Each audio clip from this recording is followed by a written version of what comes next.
Thank you for playing the final block of training videos of our course on the basics of contemporary art bureaucracy. Today we will learn how to write the perfect letter of rejection to the artist. As we remember from previous classes, there became many artists in the advent of capitalism, since one of the main ways to earn money was by teaching at art academies, and as a result constantly expanding the circle of new artists.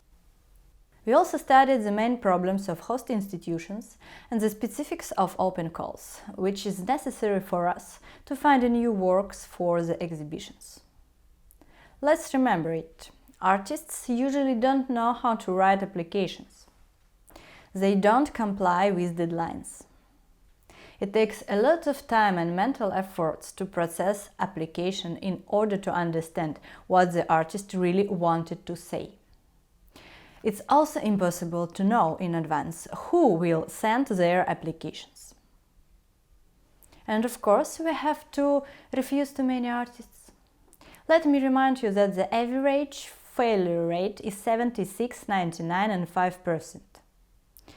So the main question of today's lesson is how to correctly write a letter of refusal to the artists in order to avoid reputational risks for your organization.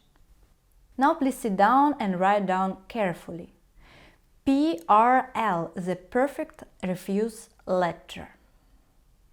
First, you need to apologize. Understand, getting a letter of rejection is extremely unpleasant for the artist.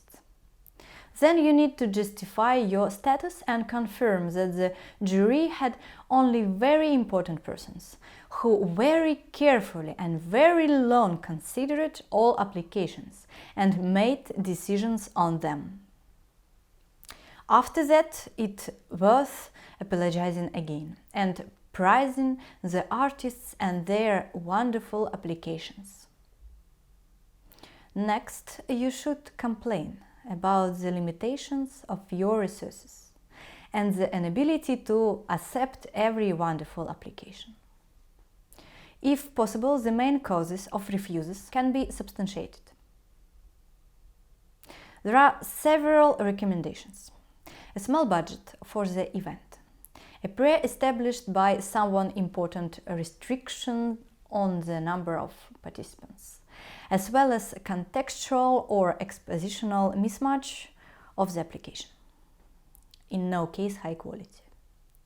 Then you should again apologize in case the justification for the refusal could seriously injure the artist, and to assure him or her that these are only temporary difficulties, and the next time everything will surely turn out.